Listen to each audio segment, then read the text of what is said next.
Hello everyone, welcome to my YouTube channel. And आज हम बात करने वाले हैं डिप्रेशन के बारे में। डिप्रेशन एक ऐसी बीमारी हो गई है जो आजकल हर एक सेकंड या थर्ड पर्सन को, हर एक घर में कोई ना कोई आपको देखने के लिए मिल ही जाएगा। जैसे कि डायबिटीज वर्ल्ड वाइड चल रही है, वैसे डिप्रेशन भी। और ये हो क्यों रहा है? क्योंकि आपको पता है आजकल का लाइफ स्टाइल ऐसा हो गया है, काम से इतना ज्यादा स्ट्रेस हो गया है लोगों को कि वो डिप्रेशन में जा रहे हैं, या फिर वर्क प्लेस पे उनको इतना ज्यादा टॉर्चर किया जा रहा है कि वो डिप्रेशन में जा रहे हैं, या फिर उनका फैमिली इन्वायरमेंट ऐसा है कि वो डिप्रेशन में जा रहे हैं, या कोई ऐसा इवेंट हुआ है जिसकी वजह से इंसान डिप्रेशन में जा रहे हैं। तो एक्चुअल में डिप्रेशन है क्या, हम देख लेते हैं। कैसी डिजीज है, इसके अंदर क्या क्या हो सकता है, कौन कौन से सिम्टम आपको दिखाई देंगे। तो इन सारे टॉपिक्स पे आज हम बात करने वाले हैं अपनी इस वीडियो में। तो चैनल पे फर्स्ट टाइम आए हो, चैनल को लाइक एंड सब्सक्राइब जरूर कर दें। एंड स्टार्ट करते हैं हम आज का लेक्चर। तो फर्स्ट है हमारा डिप्रेशन।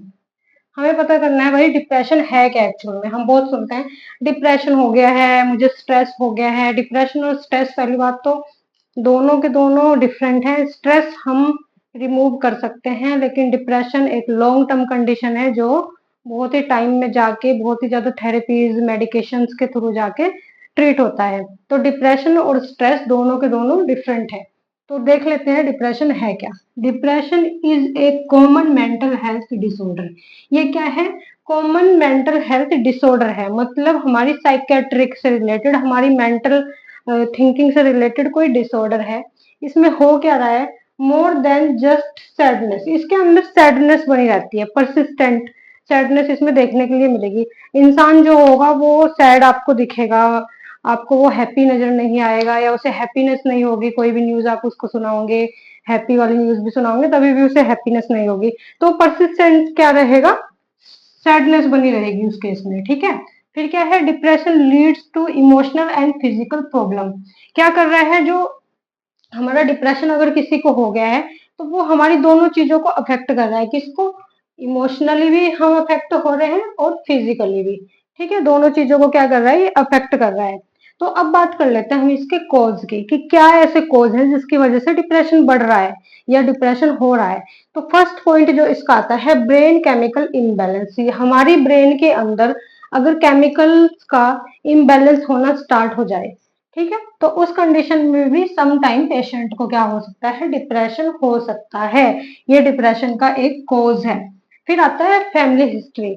उसकी फैमिली हिस्ट्री कुछ ऐसी रही हो, लाइक आप फॉर एग्जांपल अगर मैं आपको बताऊं कि कोई बच्चा है और कुछ बैकग्राउंड में उसकी मदर नहीं रही, तो वो परसिस्टेंट सैड रहेगा, चाहे वो लाइफ टाइम या कितना भी बड़ा हो जाए, उसको हमेशा उस चीज का मलाल रहेगा कि उसकी मदर नहीं है। और वो जब भी उस बारे में सोचेगा तो वो सैड फील करेगा, एंड उस वजह से वो डिप्रेस हो सकता है। कुछ लोग बहुत कम हमें दिखाई देते हैं इस चीज से रिलेटेड, लेकिन कुछ लोग इस चीज से ज्यादा ही अफेक्ट हो जाते हैं जो लाइफ टाइम डिप्रेशन में रहते हैं, ठीक है। तो फैमिली हिस्ट्री इसका रह सकता है एक cause. And third one is stressful life event. उसकी लाइफ में कोई ऐसा इवेंट हो, या तो उसका समवन कोई इतना ज्यादा लविंग हो कि वो किसी इंसान को इतना चाहता है, और वो by chance, by luck, bad luck, वो एक्सपायर हो गया है, या कोई ऐसा इवेंट हुआ है लाइफ में, कोई एक्सीडेंट हुआ है कि उससे वो चीज चली गई। तो इस चीज को यहाँ पे बोला जा रहा है स्ट्रेसफुल लाइफ इवेंट। कोई ऐसा इवेंट हुआ है लाइफ के अंदर, ठीक है। फिर आता है मेडिकल इलनेस। कोई मेडिकल इलनेस हो सकती है, जैसे कि कुछ पेशेंटों को क्या होता है, कोई ऐसी बीमारी हो जाती है जिसका इलाज नहीं है। लाइक आप ले लो AIDS, HIV AIDS, cancer. Cancer की कुछ ऐसी स्टेज होती है जैसे थर्ड फोर्थ। उस टाइम पे पेशेंट को जब अपनी बीमारी के बारे में पता चलेगा, तो वो क्या रिएक्ट करेगा? क्या वो हैप्पी होगा? नहीं, वो सैड होगा। और वो सैडनेस उसकी परसिस्टेंसी में बनी रहेगी, कंटिन्यूसली बनी रहेगी, क्योंकि उसे पता है उस चीज का इलाज नहीं है, और वो धीरे धीरे मौत के पास जा रहा है। तो वो क्या होगा? उस टाइम पे डिप्रेशन में ही तो जाएगा।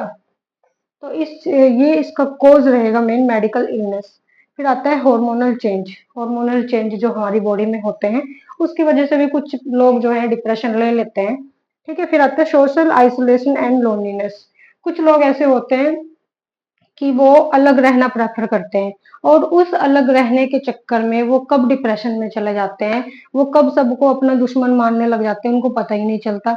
तो ये सारे जो कॉज हैं ये रिस्पॉन्सिबल हैं डिप्रेशन के, ये कॉज कर रहे हैं डिप्रेशन को। और डिप्रेशन इतनी खतरनाक बीमारी है कि इसकी लास्ट स्टेज में जो है इंसान क्या करेगा, अपने आप को हार्म करना स्टार्ट कर देता है या सुसाइड अटेम्प्ट कर लेता है। तो डिप्रेशन आपने देखा होगा, बहुत सारे जो बॉलीवुड एक्टर्स होते हैं वो डिप्रेशन में जाके क्या करते हैं, अपनी जान ले लेते हैं। और कारण क्या होता है कि उनको ये मूवी नहीं मिली थी, या फिर उनके साथ वहां पे मिसबिहेव हुआ, या फिर उनका फ्यूचर स्पॉइल हो रहा था। तो इस वजह से उन्होंने क्या किया, डिप्रेशन में गए वो धीरे धीरे सोचते सोचते, और कुछ टाइम के बाद उन्होंने सुसाइड अटेम्प्ट कर लिया। तो ये सारी चीजें रिस्पॉन्सिबल रहती हैं डिप्रेशन की। तो अब बात करेंगे साइन एंड सिम्टम के बारे में। देखो कौन कौन से ऐसे सिम्टम हैं जो हमें देखने हैं, और देख के पता लगा लगा सकते हैं हम कि पेशेंट को डिप्रेशन है या नहीं। या फिर बोल सकते हैं कि ऐसे सिम्टम हमें देखने के लिए मिलेंगे जब पेशेंट डिप्रेशन में जा रहा है। तो अगर ऐसे सिम्टम आपको देखने के लिए मिले तो आपको जरूरत है डॉक्टर के पास जाने की। तो कौन कौन से सिम्टम हमें देखने के लिए मिल सकते हैं डिप्रेशन वाले पेशेंट के अंदर? देखिए इसमें हमें देखने के लिए मिलेगा परसिस्टेंट सैडनेस। मतलब पेशेंट जो होगा सैड रहेगा, कंटिन्यू सैड रहेगा, वो हैप्पी होगा ही नहीं। या आप उसे कोई भी न्यूज सुना लो, उसे हैप्पीनेस उसकी लाइफ में आएगी नहीं, वो सैडनेस की कंडीशन उसके अंदर बनी रहेगी। फिर आता है मूड डिप्रेस, उसका मूड डिप्रेस रहेगा। या फिर आप बोलो कि वो सैड ही रहेगा, मतलब उसको हैप्पीनेस नहीं देखने के लिए मिलेगी, उसका मूड आपको सैड ही दिखाई देगा, जिसको बोलते हैं मूड डिप्रेस। मूड डिप्रेस हो रहा है, ठीक है जी। गिल्ट फील, वो क्या करेगा, गिल्ट फील करेगा कि उसने ऐसा किया यार, और मैंने कभी इन फ्यूचर ऐसा नहीं किया उसके साथ। या फिर वो सोचेगा मैंने उसके साथ ऐसा कर दिया, ये गलत था। वो उसके लिए बहुत ज्यादा गिल्ट फील करेगा। वो कोई भी कंडीशन हो सकती है, कोई भी इवेंट हो सकता है जिसके लिए वो गिल्ट फील कर रहा है, ठीक है। तो ऐसी ऐसी चीजें क्या करेगा पेशेंट फील करेगा। फील होपलेस, वो होपलेस फील करेगा, वो सोचेगा मेरी हेल्प के लिए कोई नहीं है, कोई मेरा नहीं है, ना मेरा कोई फैमिली मेंबर है, ना कोई मेरे फ्रेंड्स है, कोई भी नहीं है। तो वो होपलेस फील करेगा अपने आप को। सुसाइडल थॉट्स, सुसाइडल थॉट्स उसके अंदर देखे जा सकते हैं, इवन होंगे। लास्ट स्टेज पे देखने के लिए मिलता है हमें सुसाइडल थॉट्स। आपने देखा होगा कि अभी कुछ टाइम पहले एक न्यूज आई थी कि पंचकुला का पूरा एक परिवार है, कल परसों की न्यूज है, पंचकुला का पूरा परिवार है, उन्होंने सुसाइड अटेम्प्ट कर लिया क्योंकि उनकी आर्थिक स्थिति ठीक नहीं थी। तो इसका क्या मतलब हुआ, वो बहुत लंबे टाइम से डिप्रेस थे, उस कंडीशन से सफर कर रहे थे। जब उनसे वो कंडीशन जो थी वो हैंडल नहीं हुई तो उन्होंने लास्ट स्टेप क्या किया, सुसाइड। ठीक है, तो ये एग्जाम्पल था एक। लॉस ऑफ एपेटाइट, उसे भूख भी नहीं लगेगी क्योंकि वो 24 आवर्स से यही चीज सोचेगा कि मेरे साथ ऐसा क्यों हुआ है। क्योंकि वो डिप्रेस है तो वो उसके मन में सारे के सारे, मतलब आप सोचो नेगेटिव थॉट ही उसके दिमाग में देखने के लिए मिलेंगे हमें। ठीक है, उसे भूख भी नहीं लगेगी, वो कहेगा मैं खाना भी क्यों खाऊं, मेरे साथ ऐसा हो गया है। भूख लगने से बंद हो जाएगी। पुअर कंसंट्रेशन, अपने काम में वो ध्यान नहीं लगा पाएगा, कंसंट्रेट नहीं कर पाएगा। अगर वो कोई जॉब रिलेटेड है या टीचर है या कुछ भी है, किसी भी टाइप की जॉब कर रहा है, तो वो अपनी जॉब में भी क्या है, ध्यान नहीं लगा पाएगा। पुअर कंसंट्रेशन उसके अंदर हमें देखने के लिए मिलेगी।